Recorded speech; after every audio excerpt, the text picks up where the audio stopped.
Oh oh hey oh, oh oh oh hey oh, oh oh hey oh, oh oh hey oh.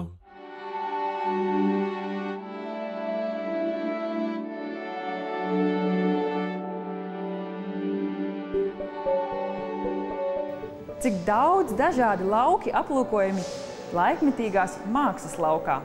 Pēdējais teikums skan kā valodas kalambūrs, taču tieši tas raksturo izstādi Lauki, kur aplūkojam vairāk kā 40 mākslinieku darbi no dažādām pasaules valstīm. Savukārt mēs saņēmām atļauju ielūkoties kā top izstādi. Pēdējie, 20 gadu mēdīju mākslā ir bijuši ļoti daudz, mākslinieki strādājuši pētot tehnoloģijas un sabiedrības miedarbi kā tādu, kā tieši tā tehnoloģija varētu attīstīties, kādā veidā tas ietekmē mūsu procesu sabiedrībā. Tad šodien, tā mūsu doma ir tāda, ka mēs dzīvojam daļai jau tādā postmēdiju situācijā, kur faktiski elektroniskie mēdīji ir klātesoši mums ikdienā un paši par sevi saprotami. Tas vairs nav nekas tāds ļoti jauns un unikāls. Un tādēļ izstādē tēma lauki, kas turpina faktiski daudz mākslinieku meklējumus tehnoloģijā, sabiedrībā un apkārtējā vidē šajā kopējā saistībā. Lai tam iegūtu kaut kādu struktūru, tai virzībai, kā tie mākslinieki dažādos ceļos ir aizvirzījušies un aizgājuši, šī ideja par laukiem, kas faktiski tas būtu tādas tēmas vai virzieni, mēs viņus saucam kā lauki, ir kaut kāds apgabals vai lauks, kurā darbojās konkrēti mākslinieki ar savām idejām, un tie lauki pārsedzās, ir lauki, kuras saistībā ar tehnoloģiju, ar sabiedrību. Un, patreiz gan vēl ir tāds visintensīvākais darba process, kas, tā teikt, ir diezgan nervos, bet gandarījums vienalga, no tā, kas kopā ir sanācis, apmēram man tā sajūta, ka varētu būt labi. Tas ir, starp citu, par jūsu televīzijas tēmu. Tur ir viena bilde, kas sastāv no 2 puslauku kadriem. Un tikai uz veciem teļukiem to rāda, jo tagad digitālā televīzija vairs to nevar parādīt. Te ir tas, ko mēs rādījām, ko mēs skatījāmies Riksā toreiz. Un te jaunāka versija, modernāka versija. Kaut kas skan, jā? Jā, šņāts kā traks, man liekas. Atkal atjaunojām savu sadarbību speciāli šai izstādē ar Arturu Grudulu un biologiem un Cietvielu institūtu un izveidojām jaunu versiju baktēriju šūnām, baktēriju baterijai. Ir darbi, ir tam pašam Ērikam Bergeram no Austrijas, kuram darbs arī ir tapis sadarbībā ar zinātniekiem. Viņš pēta zemes svārstības un zemestrīces kā tādas, šīs seismatiskās svārstības uz zemes. Un varēs pieredzēt pat to, viņa interpretētā veidā, ne tikai skaniski vai vizuāli, bet arī varēs pieredzēt fiziski, sēžot uz kaut kādu, viņa tā sēžamā, dažādu zemestrīču datu, interpretāciju, kā tas ir radot vibrāciju.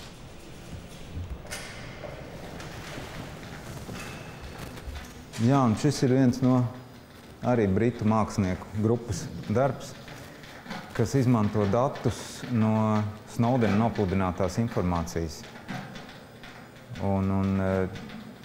Tur ar to informācijas daudzumu ir tā, ka, ja nav analītiskā žurnālistika, piemēram, piesaistīta, tad tā informācija ir gandrīz nelietojama tādai plašākai sabiedrībai.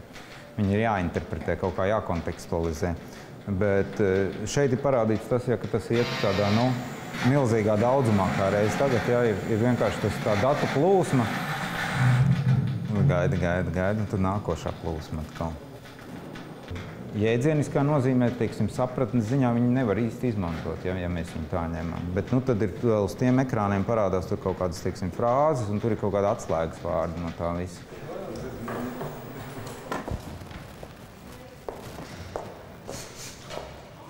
Uz nākamo zāli.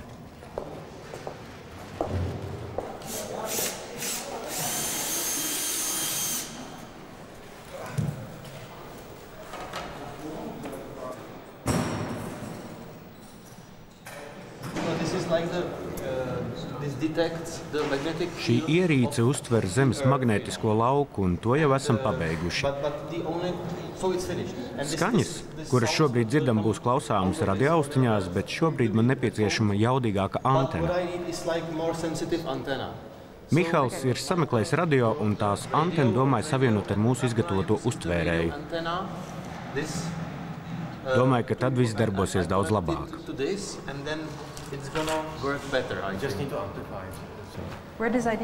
Kā radās šī doma?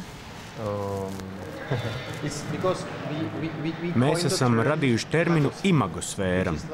Tā ir neredzama sfēra, kas aptver visas dzīvās būtnes uz Zemes. Runājot metaforiski, arī idejas rodas imagosfērā. Tādēļ savā ziņā varam teikt, ka arī šī mākslas darba ideja radusies imagosfērā. Jūs zināt, imago, tas nozīmē attēls. Tādējādi mēs varam redzēt neredzamo un dzirdēt nesaklausāmo.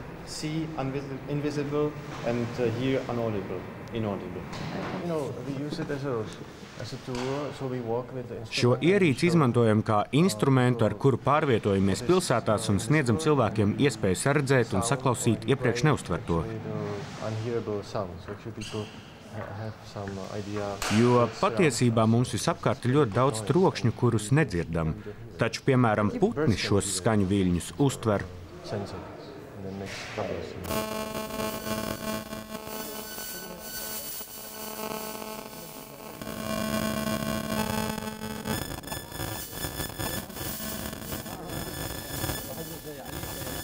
Jūs abi esat mākslinieki, vai ne tā? Nē. Jūs vairāk izklausāties pēc zinātniekiem nekā māksliniekiem. Nē, mēs neesam zinātnieki. Mūs interesē daudzas un dažādas lietas. Patiesībā es esmu mākslinieks, bet viņš ir kino cilvēks.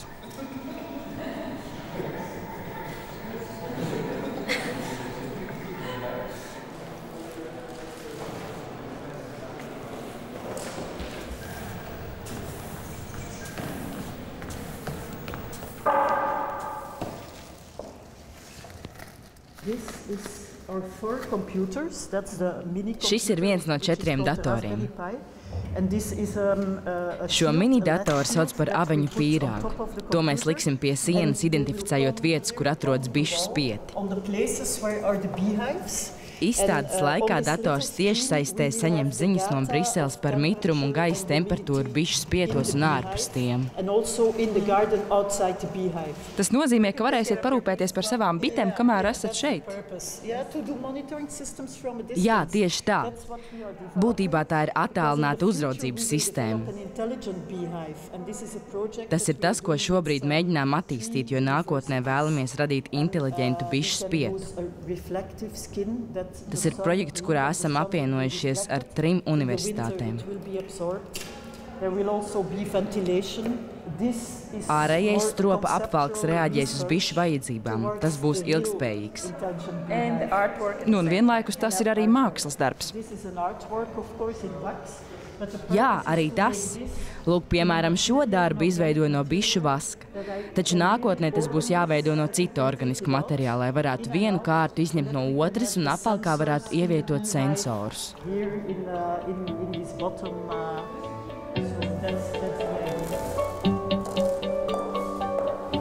Manu darbu sauc pagātnes putekļi, un darbā es eksperimentēju ar laika nobīdi pēc nejaušības principa. Un tad principā, tiek atskaņots video, kurā pēc nejaušības principa pārlec pikseļi noteiktā laika diapazonā. Un tas diapazons lēnām aug. Līdz ar to viss kustīgais lēnām izirst. Un darbs no vienas puses ir par atmiņas fragmentāro un nestabilo raksturu. No citas skatu punkta tas darbs ir arī par to, ka lielākā laika mērogā kaut kādas mūsu ikdienišķās darbības ir ļoti mazsvarīgas. Ja mēs šo diapazonu vēl palielinātu, tad tie cilvēki paliktu par pikseļiem. Ja mēs to diapazonu palielinātu līdz kaut kādiem 1000 gadiem, tad tur arī pilsēta pazust. Un šeit ir darba interaktīvā daļa, kurā tiek izmantots tāds pats princips kā projekcijā, tikai reālajā laikā. Līdz ar to skatītājs kļūst par vienu no šiem cilvēkiem, kas izirst un lēnām izgaist. Es baltu un tu melns, mēs izirstim kopā. Jā, te var klonēt arī sevi.